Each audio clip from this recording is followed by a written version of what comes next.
After an accident, minutes matter. Your words and actions matter even more. You need help, and you need it now. This is David versus Goliath, brought to you by Dolman Law Group Accident Injury Lawyers, a boutique firm with a reputation for going head-to-head with the insurance company giants and putting people over profits. Welcome to another episode of the David and Goliath podcast. I'm Matt Dolman. I'm here with my partner in crime, we try to avoid committing crime. It's Stan Gipe. Stan? Hey, today we're kind of lucky because we got a third guest with us today to bat some stuff around with, and that's Bob Simon.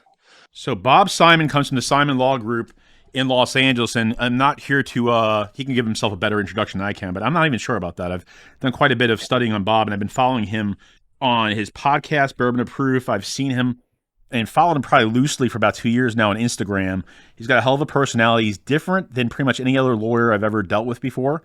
He's a normal human being. Most lawyers, and I hate to say this, they kind of have like a D-bag element to them. They're a little full of themselves. I don't think this guy is full of himself in the slightest. He's got a very intriguing personality, and he's probably one of the 2 or 3 most successful trial lawyers of his generation. There's Nick Rowley. There's Bob Simon. I don't even know who would fit into number 3.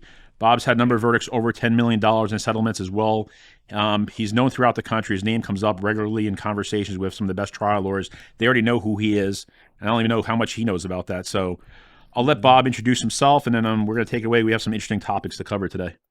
First, am I allowed to cuss on this podcast? What's the deal? Oh, yeah, dude. I curse like a sailor. Of course. Okay, so then we will, I won't dial it down. So, yeah, that's right, dude. I just try to keep it real with everything that I do, and that's been, I think, the success in the courtroom kind of generated from that because I would just talk like a normal fucking person.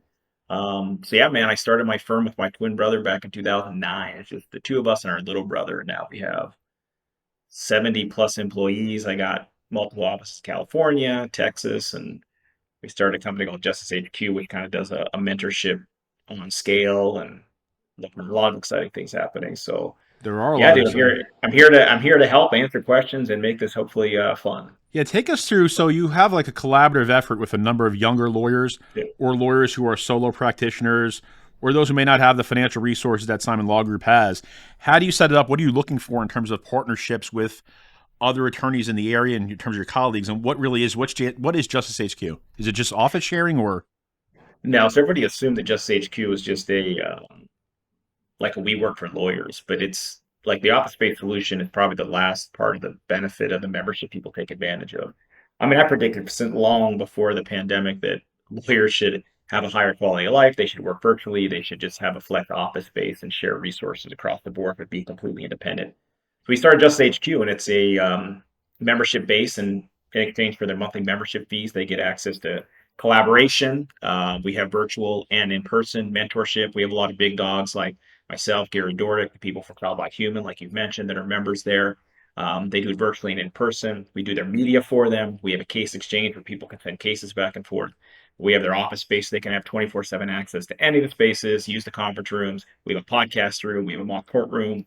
It just gives the competitive edge to folks to, for one, like our membership started $700 a month. When I started my firm, I paid $1,750 just for office space and none of all this other stuff. So we're just trying to, have everybody be on the same platform, use the same tech, be consistent. Because Matt, like whenever I get shopped a ton of cases, 50 a week from other lawyers, and it's like looking through all this different shit in the file, right? Figure out, do I want to pick this case?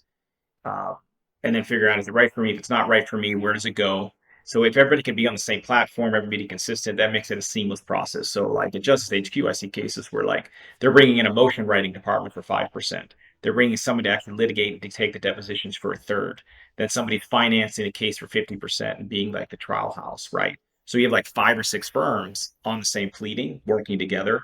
And I think that's the only way that we're going to really defeat this, which is coming, man, the Amazon law of the world, which we're seeing in Texas right now. So long since I predicted it, it's coming to fruition, and we're ready for it, bro. We're jumping all over the place here, but real quick. So what is going to happen now in California with is it the baby bar? What's the whole story with Kim Kardashian? And I'm realizing, now Arizona and Utah are allowing non-lawyers to be partners of lawyers.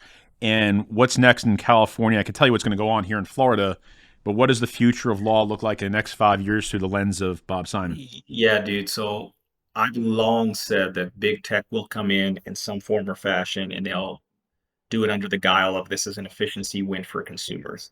We saw what Netflix has done. It's a Netflix model, man. They're going to come in, they're going to drop contingency fees to like 10, 15%, bleed out the market, try to bring everybody in house, and then raise the rates, right? They're going to gobble up all the market share and be in the red for years because they know how big it's a multi-billion-dollar industry doing the single event consumer stuff and the mass torts. So Arizona, you can have a whole law firm owned by non-lawyers.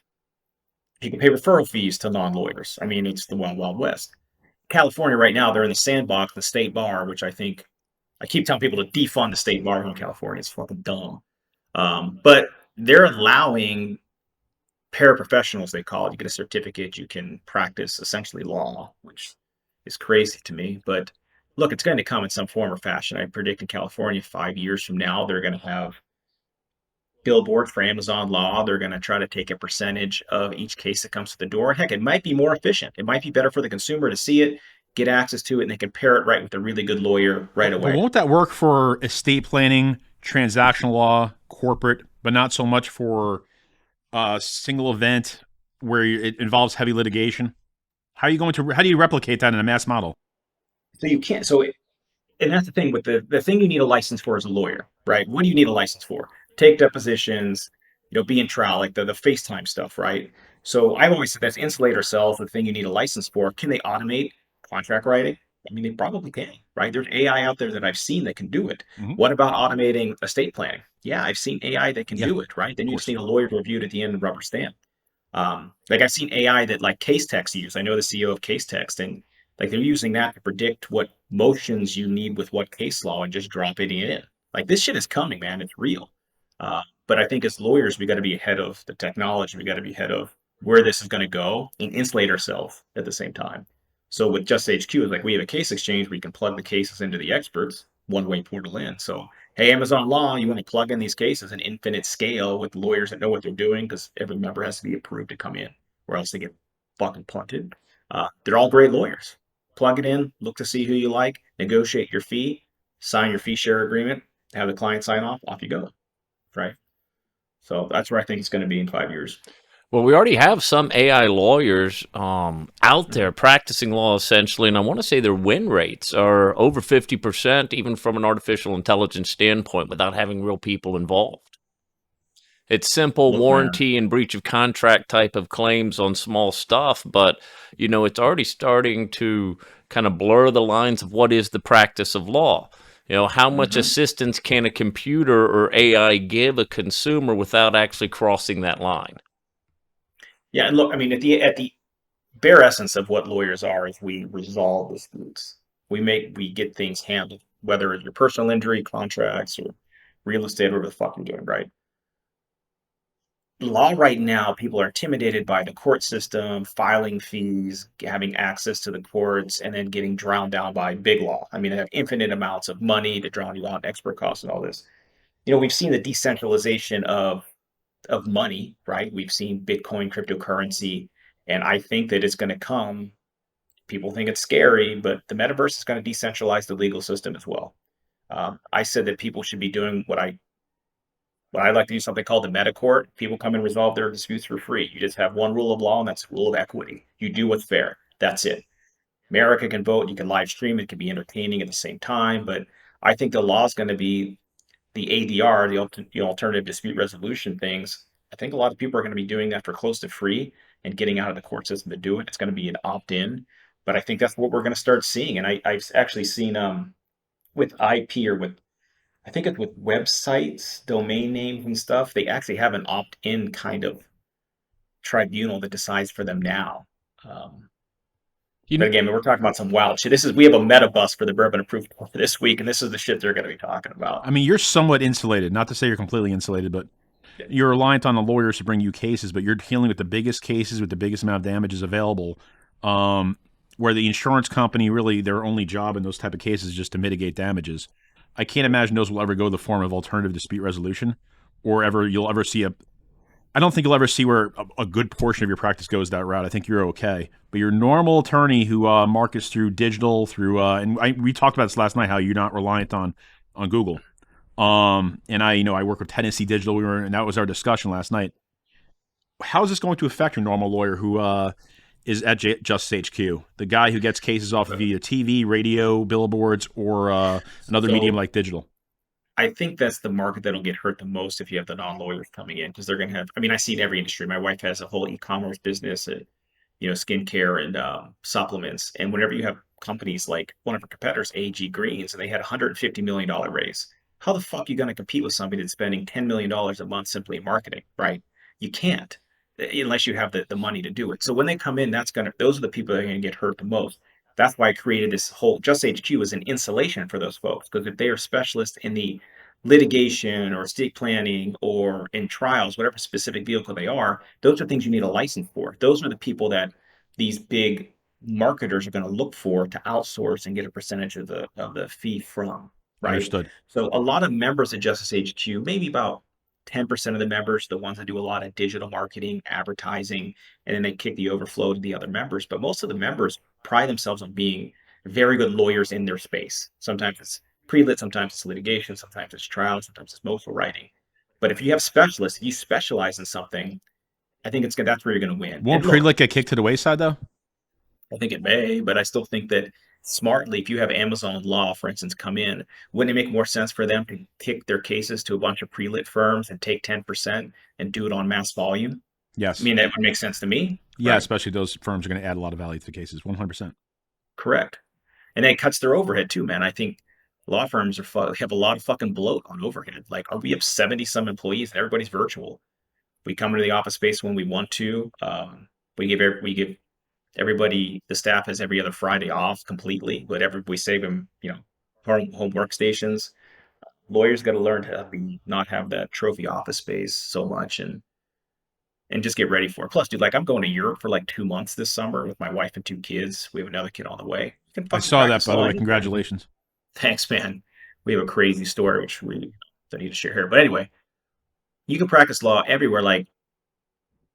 What else do we need to be in person for? Trying cases for me. I can take depositions virtually. So whatever. Playing around it. Yeah, then trials and mediations. Yeah, you can be virtual for pretty much everything else.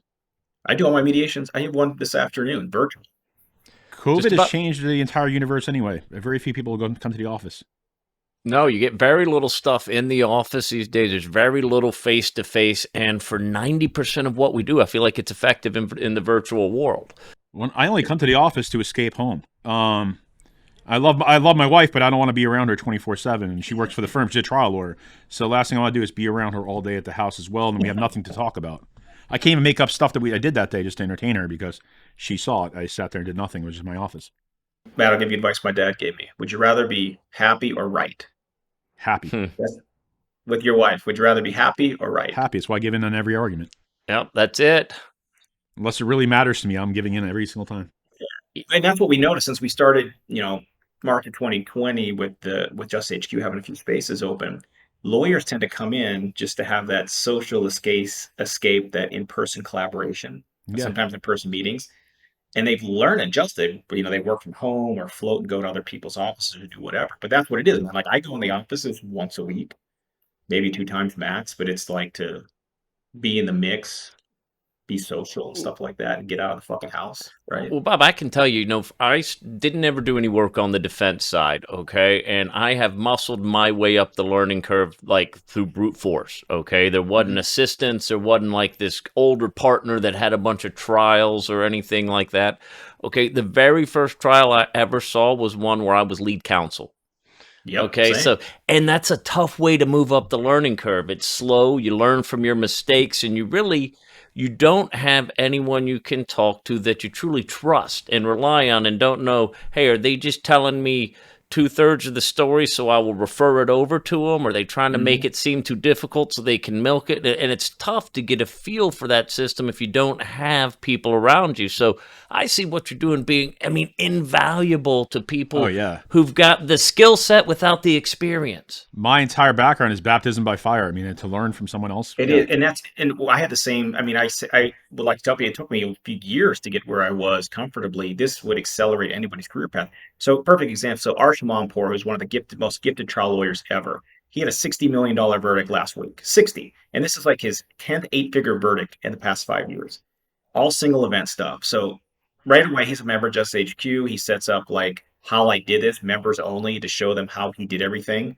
And like he shares his secrets as he goes. But that's the whole purpose of this community Justice HQ is everybody's giving to a fault and everybody rises together, right? So if we teach that new lawyer, which I didn't have that mentorship for a few years, I had to force myself in, just asking questions, trying a case to a listserv, right? That's fucking terrible.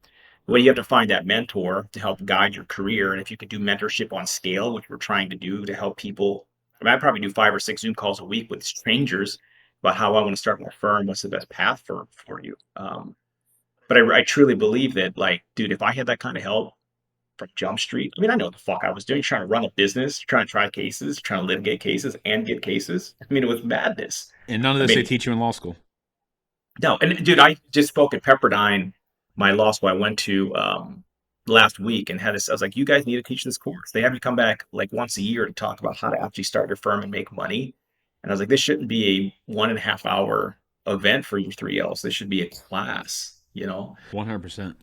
Dude, law school's just fucked up in general, dude. Why is it not 1 year of learning and then 2 years of an apprenticeship so you actually know what the fuck you're doing? Yeah, it should be a lot more practical skills, a lot less academic.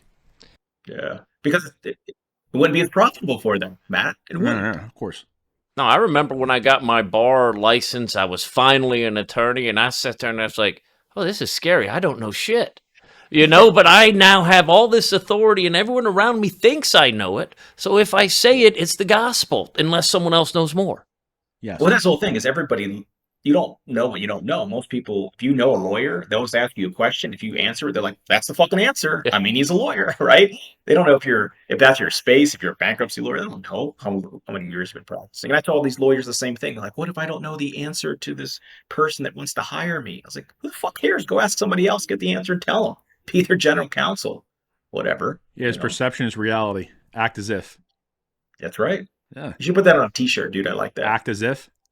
Yeah. Yeah. So how big is Justice HQ now? How many members? We have about 200 paying firms. Wow. So is that where most of your work comes from?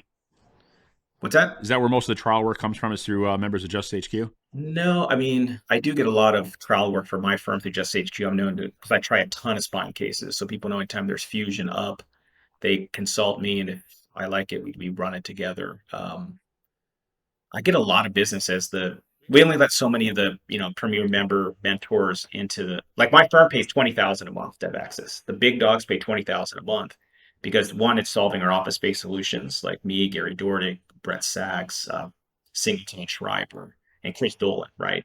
Because, we have access to this membership. These are all big trial lawyers, but they're there to help people, to mentor. If they need help funding cases, we're here for that as well.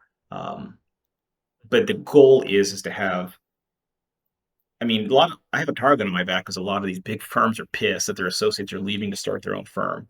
And that all these other people that were getting referral these cases referring into members of Justice HQ because they see the collaborative event. It's like, well, they can give it to Joe Solo, give him a third, and they know that it was mentoring like on steroids. Like the people have set up a case like collaboration every week where they come in and talk about their cases and people just roundtable them for free. Like where else are you going to get that? Nowhere. Nowhere. But, are you looking to do this in other states or just you're sticking with California? So I know you're starting to you have a presence now in Texas. Here's the struggle, man. It's like quality is the A1, and we're about to open up like our 4th space in San Diego in probably May or June. We can't get the spaces up fast enough, but at the same time, we have to have quality control in the community because the credibility is on the line, right? You have to have the right people mentoring, and you have to have the right lawyers that are good at what they do in order for it to succeed. So the short answer is yes, I'd love to scale this across the country. But hey, man, I got other jobs too, right? I got a directing board. My sister's she's the CEO now. So she's running the show. At Simon Law Group? Yeah, Justice HQ. At Justice HQ, okay. At Simon Law Group, so you run the trials. I know there's a few guys, Grayson Goody, there's Sevy Fisher. Yep. I've looked at your roster, and you got some real trial lawyers there. And I was looking up all on the verdict search last night. They got a lot of nice verdicts. And we haven't even reported the last few. Like, we've had, I think, 8 verdicts since the beginning of last year at least. 7 and 8 figure verdicts. But yet, like I've made a very big point of when I started my firm to not be the end all be all. So I've trained all the other lawyers to do exactly what I've done. So we have, I'd say, 8 trial lawyers at our firm that can replicate the same result. Who runs the business on a day-to-day basis? My twin brother Brad runs the Okay. business day to day. Got Yep. you. That's cool. And you can trust him. That's awesome. He works from his underwear in his closet in his house. He never really leaves. Plays Dungeons and Dragons at night and does that. Is he like you?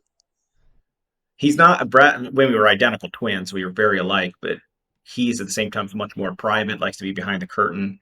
If people see Brad, it's like it's like seeing a unicorn, right? I mean, rarely see it. But Okay, he's the puppet master. he's the puppet master. Yeah. He's the type of guy that's like, hey, take X amount out of the general account. I mean, I don't even know how much money's in there at all times. So just like run all that stuff and just like, here you go. Thanks, Dad. So let's transition a bit now. You have it's a tour. It starts tomorrow. You have a number of big trial lawyers associated with this in Kentucky, and it's the Bourbon of Proof Tour, which is the same name of your podcast, which brings up the fascination that we're looking at your bottles behind you. You love whiskey. Always have, man. Always have. What's your choice whiskey? Kind of got a top 5. My go-to, like I'll drink a Weller Full Proof or 1907. I like the Whistle Pig 10 as an everyday, even a High West, which is like can get under $50 a bottle. Stuff Boss Hog's probably one of my favorite ones. Michter's Toasted Rye. I like Angel's Envy Rye a lot. I like the higher proof bourbons.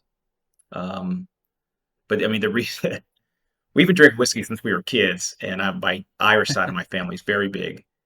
Like my grandmother's one of 12, and every Christmas we'd go over there in the morning and we'd have Jack Daniels and we would do a shot for every dead relative and celebrate.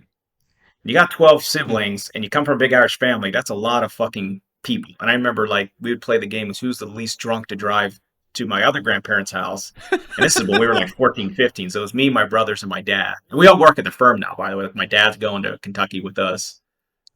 He's hilarious. But yeah, I saw. Is he out in California now from Pittsburgh or? My dad retired from UPS as a truck driver for 35 years. That day, he and I flew from LA to Pittsburgh, picked him up. We drove a U-Haul and didn't stop.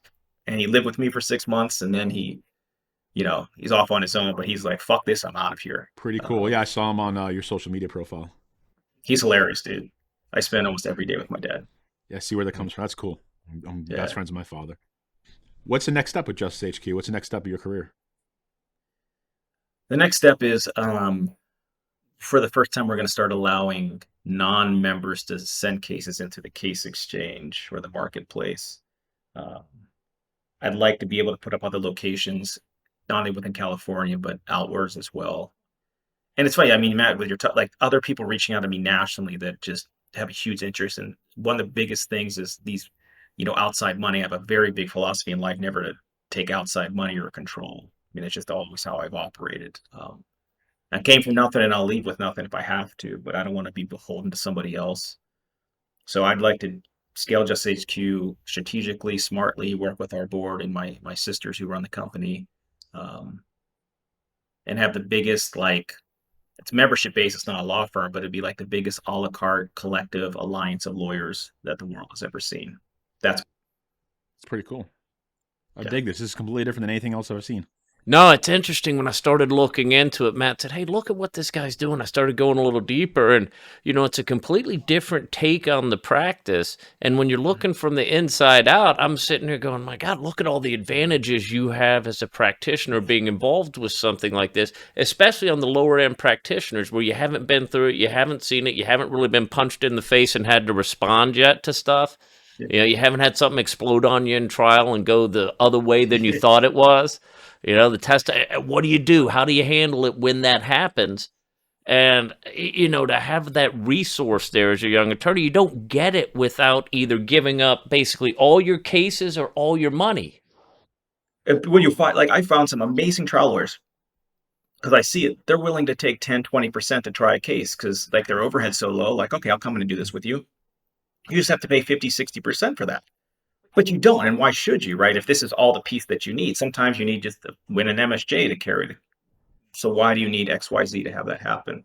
But what's interesting we've seen is people are so excited to help each other and help people be successful is I see people trying cases with other folks for free. I'll be your co-counsel, your crutch that you need. I've tried a bunch of cases. It's going for a week, and we'll do this together for free, just for fun. Like this is the type of atmosphere that does exist out there if you tune into the right people, the unselfish fucks. We have a big no crooks, no creeps mentality at Justice HQ. Um, but if you have the right people, it works, man. Like, and why shouldn't it be that way? Like all of us here, we do work for free all the time, all of us, because we love it. We love helping people, and we have profitable avenues other way. And I just it's very exciting to see people that are very experienced trial lawyers that are very successful, just helping people for free That's really every cool. day. Because I can see the virtual platform light up with questions for answers, that kind of shit. So, How big, I know you're involved with Trial Lawyers University. I saw you on there as mhm. well. How important is it to have that mentor? What stock do you put into like Trial Lawyers College, the Jerry Spence School, Trial Lawyers University? Is it necessary and vital if as to be to take the next step as a trial lawyer? I mean, you Yeah. tell me, is it a cult? Half these seem like a cult. Yeah, I mean, some of that. So I'm not part of the Jerry Spence stuff. I know a lot of people that have gone through it. Nick Rowley's one of my very good friends. He's one of the leaders in all that stuff. So I think if you want to be a very successful trial lawyer, you have to have mentors. When I started doing it, my first trial, I tried a freaking dog bite case in Compton. Like, and by the way, I'm a purebred too, never did defense work. So there you go. I got 250K when my firm thought I'd get zero and just went to Compton, tried to figure it out. Um, and after that, I was like, this shit's really hard. So I started my own firm. Well, of course I did, because I thought this was really hard. So why not make it even more difficult? And then the first year out, I tried 3 cases, did pretty well. But again, no mentorship. So I was like, fuck, this is like going to put an ulcer in my stomach. In fact, I think it probably did. So I stalked Gary Dornick, who's now one of my best friends, but he ended up being my mentor. And I would just like find him at events and like fucking pull on him and then take him out to lunch. And then I would give him, 50% of my fee to work on cases. He'd front the costs. And I did the same thing with Brian Panish. We tried some cases together where they would take 50% front the cost, but I would get the most valuable experience in the world, which is trying a case with these rock stars and seeing how they do it on the back end, most importantly, right? And to see the team atmosphere that you need to do to succeed. So, and then learn from it and replicate. So it started, 95% of my business is referrals from other lawyers. And I took on the same role that they did. Now I try to do it on scale, but you have to find the mentors. And now it's really fucking easy. Like you can go to conferences, you can see it on social media, you can slide into their DMs. Before you had to fucking stalk people, right? Yeah, it's a Now lot everybody's easier. easily accessible. Yep. It's yeah. It's one of the benefits of social media. One of the few. Yeah. Yeah. But yeah, I mean it's way easier than people think it is, and people are way willing to help than people realize. Well, what's the worst thing that could happen? They tell you to fuck off, or they don't respond. Who That's gives a always been shit? my theory about rejection. So I was born with this ugly face. My father told me, if you ask out enough women, somebody's going to say yes. So it's just not having the fear of the rejection itself. And that's what fuels And that's me. people ask me like, how did you marry Christine Bullock? If everybody knows my wife, and By the way, yes, she is Stan. Maybe if you haven't looked, she's a good looking lady. No, that I hadn't This, seen this, yet. this guy is dating way above the rim. Way yeah, above. and then I marry up, dude. And people are like, how did you do this? Because fucking talked to her. Like I wasn't afraid to get rejected, and then we found out we were both from Pittsburgh, and off you go. Been together ever since. Yeah. What's that quote from Wayne Gretzky? Miss all the shots you don't take. Yep. I love that phrase. And dude, Yeah. we actually, I randomly golfed with Wayne Gretzky, and it was one of the funniest experiences of my life. It was him, John McEnroe, and there were two other random people. It was just random. And I'm not a golfer. Like I was just playing with people because I had to like do business with them. Yeah, Wayne was pretty hammered and fucking put it within 3 feet of the pin on the par three, and just laughed his ass off. Very nice guy. So Incredible athlete. yeah. Gotcha. Anything else coming up exciting? Any trials coming up? I know you mentioned you had about 10 of them that are scheduled and slated to go over the next year. We have about 10 set every month. I'm supposed to start one next Tuesday. Case settled for $2.5 million today. What yesterday, as soon as the judge said there's no more continuances, I'm ordering the jury panel. Sure enough, things cave, right? Yeah. So it's funny how that works. You get a courtroom, the fear is there, and then they don't want to get into the ring with you. We were talking about this before we got on, but like there were years where I was not taken seriously as a young lawyer and trying 7 cases a year and just fucking hitting monster verdicts. And every new insurer would try to challenge me, like, how's this guy going to get, 5 to 8 million on these fusion cases? How is this possible? So I remember one year I tried 4 against State Farm in a row: San Diego, Orange County, LA, and then up in San Francisco. and every one of these verdicts were like 3 to 5 million for a single level fusion. Are you serious? A single level cervical fusion or lumbar? One was lumbar. I mean, it's still very impressive because down here in Florida, the average verdict on a single level, let's just say an ACDF case, is probably 253. Lumbar fusion, 3 to 5. No. You'll see a couple outlier $1 million verdicts, rare. Dude, I mean, I had one of those was actually a lumbar discectomy case and got 1.8 million in Orange County. 1.8 million, no lost wages, great recovery. Well, it's because people are telling the story wrong. Like this is a story about general damages, chronic pain. It's not so much, well, what's the value? Like who fucking assigns the value to an injury? An insurance company? And then what Gary Dordick, my mentor, always told me is like, what would you rather have a jury say? You ask for too little, you ask for too much. Right? Yes. So just go in there and fucking say with confidence, say, I'm going to tell you this is what it's worth. Say it up front, get in front of the jury and say, I think, I had one in San Bernardino, I think in 2017 or 2018, where they gave my client $3 million for PTSD. And my other client, $3.8 million for a lumbar fusion. And the lady with PTSD, she testified and her dad. There were no doctors. There were nothing else. She just went up there and talked about how terrible her life has been since she was in this horrific crash. We had no specials, and people were like, how the fuck did that happen? And I was like, because we told them that's what it's worth, and we asked for it. They tried to appeal it, they ended up paying everything. But yeah, man, it's just don't let other people tell you what the value of somebody's loss is. Like, you should assign your value, be confident about it, and say it. I really like that piece of advice Dordick gave you, that you can't ask for too much. That's right. So if the jury comes in and says, we would have given you a few million more if you asked, dude, that would be a knife in the heart. Oh my God, yeah. If you shoot for the stars, they're not going to give you mud either. They're going to come. If they feel like they got to compromise, at least they're going to come much above where you want them to be to begin with. One of my biggest, I had a $16.5 million verdict on like a no property damage case for a guy that had a cervical and a lumbar fusion. But this guy was special. Like, these guys didn't offer me anything, and the jury gave 100% what I asked for. And it was on a dare. Like, my co-counsel, Grayson Goody, who's now one of our partners, and he's a voted lawyer. It was the first case he tried. He was my co-counsel. Right before I started to go up to pick the jury, I was like, you know what? I'm just going to say a number that I'm going to ask for general damages. Like, I love our client. He's the best dude ever. And I was like, I'm thinking about, saying we're going to ask for like 4 or 5 million. And he's like, say 15. I was like, dude, that's crazy. He's like, I dare you to go up there and say you're asking for 15 million. I was like, you know what? Fuck it. I'm going to do it. So I did it. And then, the defense starts objecting about asking for money. And then he ended up saying it more than I did in jury selection. Jurors are getting off because they can't give that kind of money. The judge was very good about it.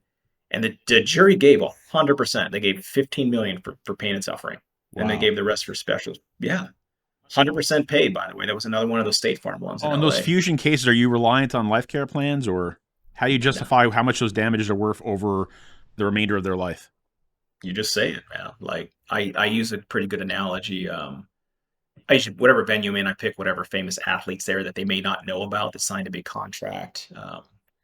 Like, I had Jared Goff one year in LA when they signed him as a rookie, and it was like, they signed this guy to 3 year, $60 million contract, 3 years, $60 million. And, he's good at what he does. He's maybe one of the best, probably not, but that's what that was worth. That's what he paid. Right. Mm-hmm. And it's like, here's my client over here that's the best of what he does. And that's suffering every single day. And I outlined everything that's happened to him. I was like, and I'm asking you for 8 million over 40 years, 8 million for 40 years for a contract that he didn't get into any volition of his own. Like, he had no say in getting on the contract. The defendant made that for him.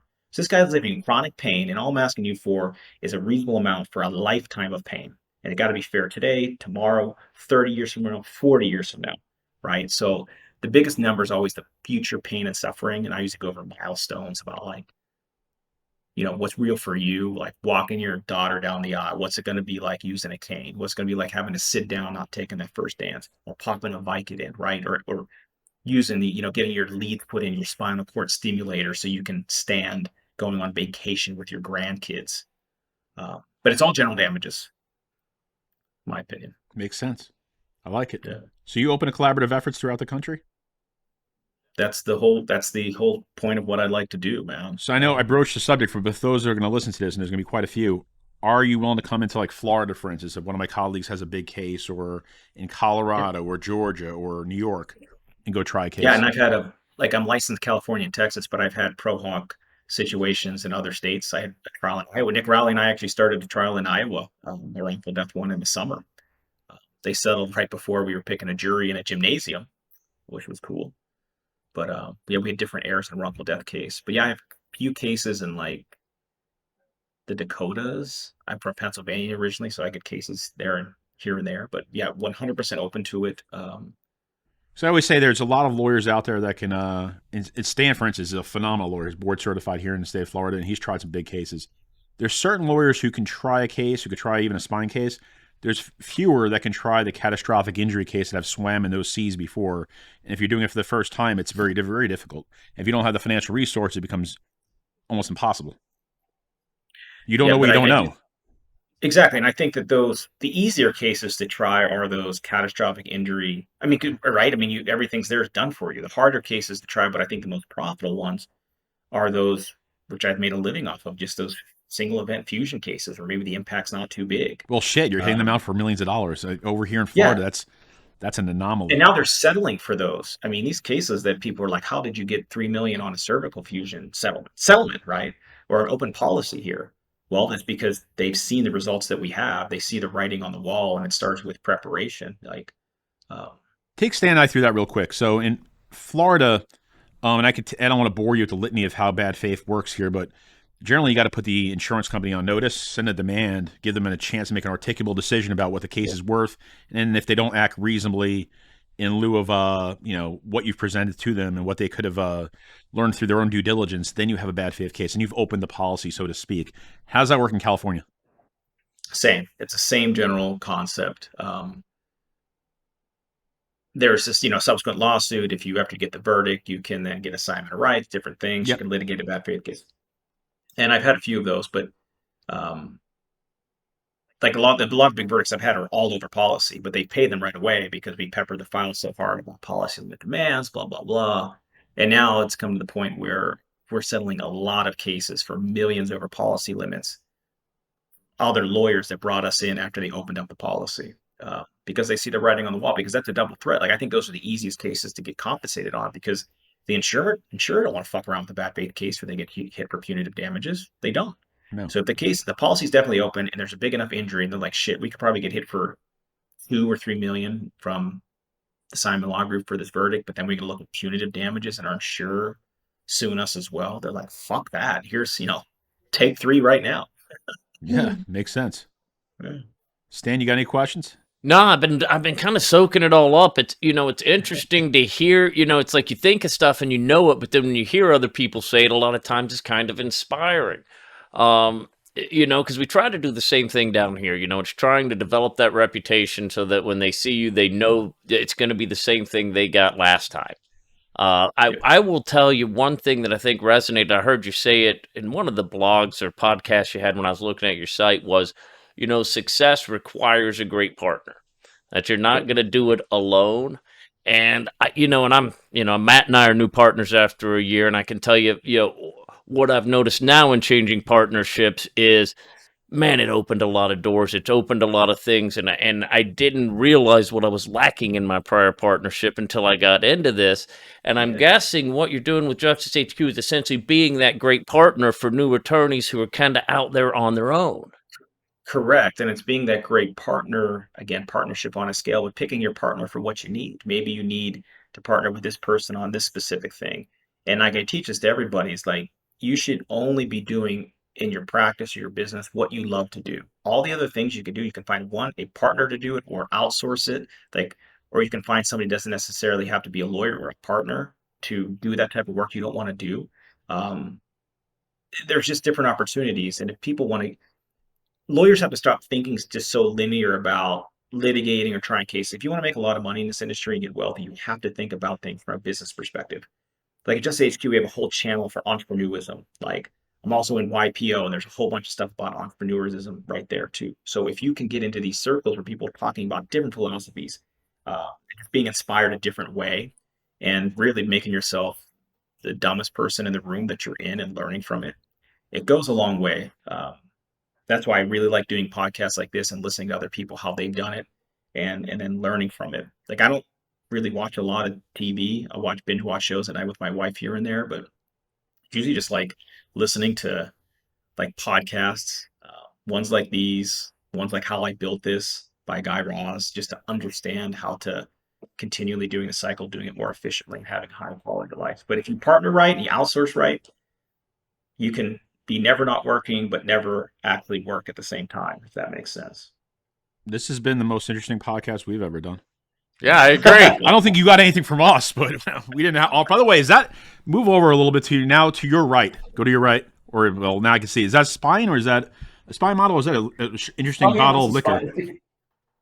This one, that's a spine. Okay, I didn't know if that was because of your eclectic, collection. I didn't know if that was like an interesting liquor bottle.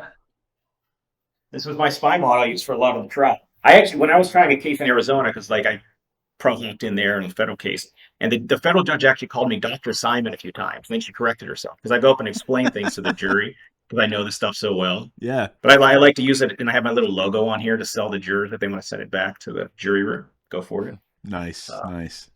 But this has been the most interesting one we've had by far and away.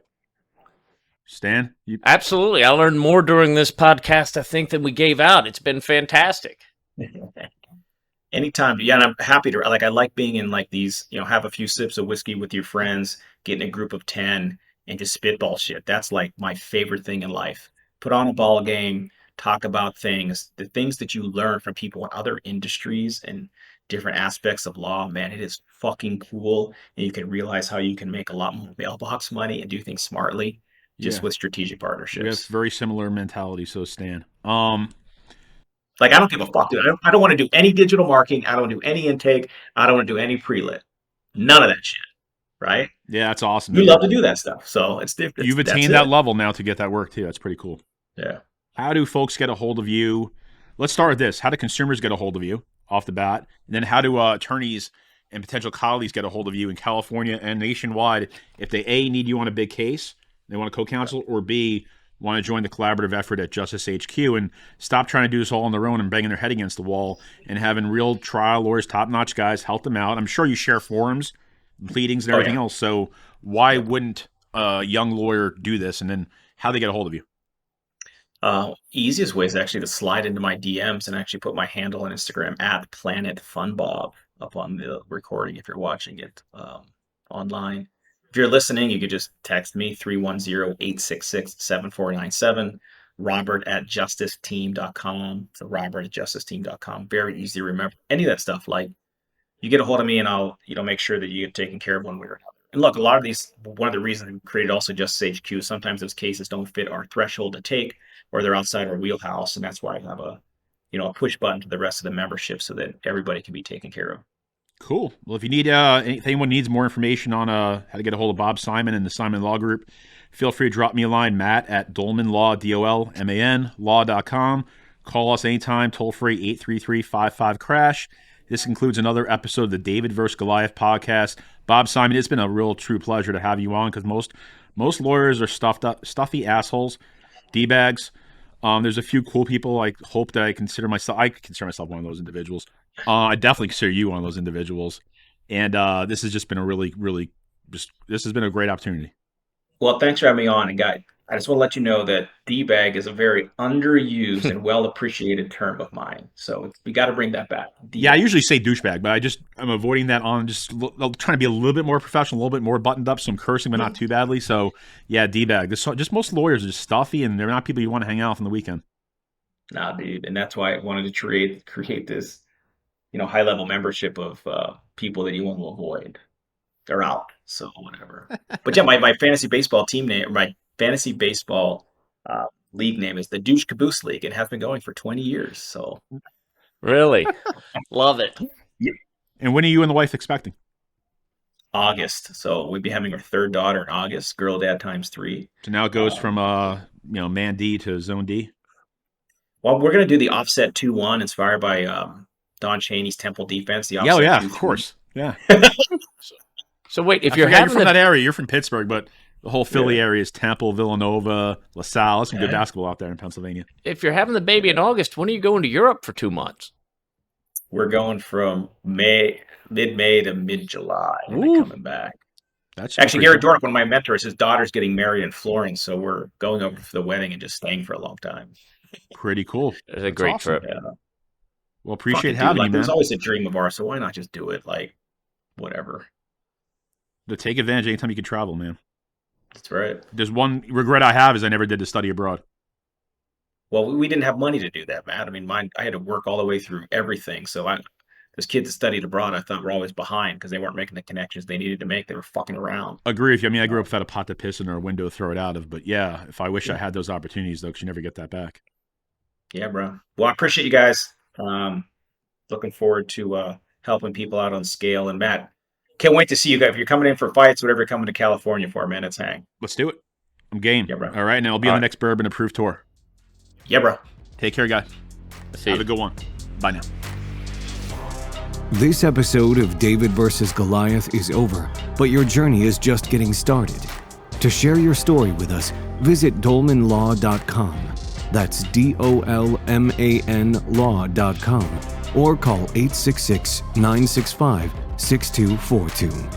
The insights and views presented in David vs. Goliath are for general information purposes only and should not be taken as legal advice for any individual case or situation. The information presented is not a substitute for consulting with an attorney, nor does tuning into this podcast constitute an attorney-client relationship of any kind. Any case result information provided on any portion of this podcast should not be understood as a promise of any particular result in a future case. Dolman Law Group. Big firm results, small firm personal attention.